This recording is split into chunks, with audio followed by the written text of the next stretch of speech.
Police ಪಿಸ್ತೂಲ್ ಹಿಡಿದು ಬೆಂಗಳೂರಲ್ಲಿ ASI ಧಮಕಿ ಹಾಕಿದ್ದಾನೆ. ಸಾರ್ವಜನಿಕವಾಗಿ ಕೈಯಲ್ಲಿ ಪಿಸ್ತೂಲ್ ಹಿಡಿದು ಎಎಸ್ಐ ಓಡಾಟ. ಪೊಲೀಸ್ ಪಿಸ್ತೂಲ್ ಅನ್ನ ಹಿಡಿದು ಬೆಂಗಳೂರಿನಲ್ಲಿ ಎಎಸ್ಐ ಧಮಕಿ. ಸಾರ್ವಜನಿಕವಾಗಿ ಕೈಯಲ್ಲಿ ಪಿಸ್ತೂಲ್ ಹಿಡಿದು ಎಎಸ್ಐ ಓಡಾಡ್ತಾ ಇದ್ದ. ಬೆಂಗಳೂರಿನ ಮಡಿವಾಳದ ಖಾಸಗಿ ಹೋಟೆಲ್ನಲ್ಲಿ ಈ ಘಟನೆ ಸಂಭವಿಸಿದೆ.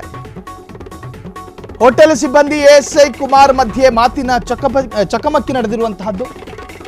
ಹೋಟೆಲ್ ಸಿಬ್ಬಂದಿ ಮತ್ತು ಮ್ಯಾನೇಜ್ಮೆಂಟ್ ಮಧ್ಯೆ ಸಂಬಳದ ಗಲಾಟೆ ನಡೆದಿತ್ತು.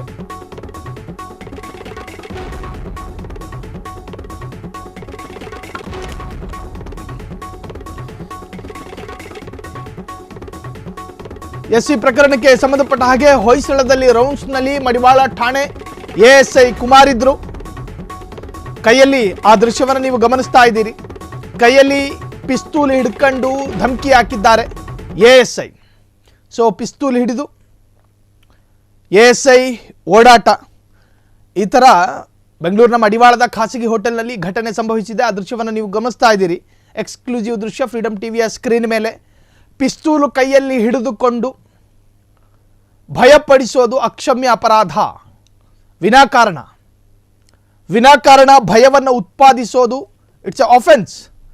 ಕಂಟ್ರೋಲ್ ರೂಮಿಗೆ ಬಂದ ಕರೆ ಎಎಸ್ಐ ಕುಮಾರ್ಗೆ ವರ್ಗಾವಣೆ. ಹೊಯ್ಸಳದಲ್ಲಿ ರೌಂಡ್ಸ್ನಲ್ಲಿ ಮಡಿವಾಳ ಠಾಣೆ ಎಎಸ್ಐ ಕುಮಾರ್ ಇದ್ರು. ಕೈಯಲ್ಲಿ ಪಿಸ್ತೂಲ್ ಹಿಡಿದು ಹೋಟೆಲ್ ಸಿಬ್ಬಂದಿ ಬಳಿ ವಾಗ್ವಾದ. ಎಎಸ್ಐ ಪಿಸ್ತೂಲ್ ಹಿಡಿದು ಓಡಾಡಿರೋ ದೃಶ್ಯ ಸಿಸಿಟಿವಿಯಲ್ಲಿ ಸೆರೆಯಾಗಿದೆ. ಪೊಲೀಸ್ ಪ್ರೋಟೋಕಾಲ್ ಪ್ರಕಾರ ಪಿಸ್ತೂಲ್ ಹಿಡಿದು ಓಡಾಡುವಂತಿಲ್ಲ. ದೊಂಬಿ ಗಲಾಟೆಯ ವೇಳೆ ಪಿಸ್ತೂಲ್ ಬಳಸಿ ಕೇವಲ ಏರ್ ಫೈರ್ ಮಾಡಬೇಕು. ಗಾಳಿಯಲ್ಲಿ ಗುಂಡು ಹಾರಿಸುವುದು ಅಂತಾರಲ್ಲ, ಹಂಗೆ ಮಾಡಬೇಕು. ಬೆಲ್ಟ್ ಕಿತ್ತು ಹೋಗಿದ್ರಿಂದ ಕೈಯಲ್ಲಿ ಹಿಡಿದಿದ್ದಾರೆ ಎಎಸ್ಐ ಕುಮಾರ್ ಸ್ಪಷ್ಟನೆ ಕೊಟ್ಟಿದ್ದಾರೆ. ಘಟನೆ ಸಂಬಂಧ ಮಡಿವಾಳ ಉಪ ವಿಭಾಗದ ಎಸಿಪಿ ವಾಸುದೇವ್ ತನಿಖೆಯನ್ನು ಶುರು ಹಚ್ಕೊಂಡಿದ್ದಾರೆ. ಇನ್ನು ಕೆಲ ಪ್ರೋಟೋಕಾಲ್ ಪ್ರಕಾರ ಕೈಯಲ್ಲಿ ಹಿಡ್ಕೊಂಡು ಓಡಾಡೋ ಥರ ಇಲ್ಲ. ಇನ್ನು ಕೈಯಲ್ಲಿ ಹಿಡ್ಕೊಂಡು ಯಾಕೆ ಓಡಾಡಿದೆ ಅಂತ ಪ್ರಶ್ನೆ ಬಂದಾಗ ಬೆಲ್ಟ್ ಕಿತ್ತೋಗಿತ್ತು, ಬೆಲ್ಟ್ ಹಾಕೋಕ್ಕಾಗಿರಲಿಲ್ಲ. ಅದರಲ್ಲೊಂದು ಪಿಸ್ತೂಲ್ ಪೌಚ್ ಬರುತ್ತೆ, ಆ ಪೌಚ್ ಇರಲಿಲ್ಲ, ಹಾಗಾಗಿ ಕೈಯಲ್ಲಿ ಹಿಡ್ಕೊಂಡಿದ್ದೀನಿ ಅಂತ. ಆದರೆ ಈ ದೃಶ್ಯದಲ್ಲಿ ನಾವು ಗಮನಿಸ್ತಾ ಇದ್ದೀವಿ, ಇದು ಬೆಲ್ಟ್ ಕಿತ್ತು ಹೋಗಿದ್ರಿಂದ ಕೈಯಲ್ಲಿ ಹಿಡ್ಕೊಂಡಿರೋ ಥರ ಕಾಣ್ತಾ ಇಲ್ಲ, ಬೇರೆ ಇಂಟೆನ್ಷನ್ ಇದ್ದ ಹಾಗೆ ಕಾಣ್ತಿದೆ. ಸೊ ಈಗಾಗಲೇ ತನಿಖೆಯು ಕೂಡ ಚುರುಕುಗೊಂಡಿದೆ. ಪ್ರಾಥಮಿಕವಾಗಿ ಅವರನ್ನು ತನಿಖೆಗೆ ಒಳಪಡಿಸಲಾಗಿದೆ. ಸೊ ಎಎಸ್ಐ ವಿರುದ್ಧ ಕ್ರಮ ಆಗುತ್ತಾ ಅಥವಾ ಇದಕ್ಕೆ ಬೇರೆಯೇ ಪ್ರಬಲವಾದಂತಹ ಕಾರಣಗಳಿತ್ತಾ ಎನ್ನುವಂತಹದ್ದು ತನಿಖೆಯ ನಂತರವಷ್ಟೇ ತಿಳಿಯಬೇಕಾಗಿದೆ.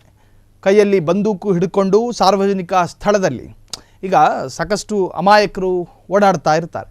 ಕೆಲ ದುರ್ಬಲ ಮನಸ್ಸುಗಳು ಈ ತರಹದ್ದೊಂದು ಪಿಸ್ತೂಲು ಕೈಯಲ್ಲಿ ಹಿಡ್ಕೊಂಡು ಬರ್ತಾ ಇರೋದನ್ನು ಗಮನಿಸಿ ಕೆಲವೊಮ್ಮೆ ಹೃದಯಾಘಾತವಾಗ್ಬಿಡುತ್ತೆ. ಈ ಎಲ್ಲ ಪರಿಣಾಮಗಳ ಹಿನ್ನೆಲೆಯಲ್ಲಿ ಆ ತರಹದ್ದೊಂದು ನಿಯಮ ಪೊಲೀಸರಿಗಿಲ್ಲ. ಕೈಯಲ್ಲಿ ಲಾಠಿ ಹಿಡ್ಕೊಂಡ್ರೆ ಅದು ಬೇರೆ ವಿಚಾರ. ನಮ್ಮ ಕಡೆ ಈ ಎಮ್ಮೆ ದನಕಾಯಿಯವರು ಲಾಠಿ ಹಿಡ್ಕೊತಾರೆ, ಹಾಗಾಗಿ ಜನರಿಗೆ ಆ ತರಹದ ಭಯ ಆಗೋದಿಲ್ಲ. ಆದರೆ ಎಎಸ್ಐ ಅಧಿಕಾರಿ ಕೈಯಲ್ಲಿ ಪಿಸ್ತೂಲ್ ಹಿಡ್ಕೊಂಡು ಸಾರ್ವಜನಿಕವಾಗಿ ಓಡಾಡ್ತಾ ಇರೋದು ನಿಜಕ್ಕೂ ಕೂಡ ಇದು ಒಂದು ರೀತಿಯಲ್ಲಿ ಅಪರಾಧ ಅಂತ ಕರೆಸಿಕೊಳ್ಳುತ್ತೆ. ಕ್ಷಣ ಕ್ಷಣದ ಸುದ್ದಿಗಳಿಗಾಗಿ ಫ್ರೀಡಮ್ ಟಿವಿ ಸಬ್ಸ್ಕ್ರೈಬ್ ಮಾಡಿ, ಲೈಕ್ ಮಾಡಿ ಹಾಗೂ ಫಾಲೋ ಮಾಡಿ. ಹೊಸ ಸುದ್ದಿಗಳ ನೋಟಿಫಿಕೇಶನ್ಗಾಗಿ ಬೆಲ್ ಐಕಾನ್ ಮೇಲೆ ಕ್ಲಿಕ್ ಮಾಡಿ.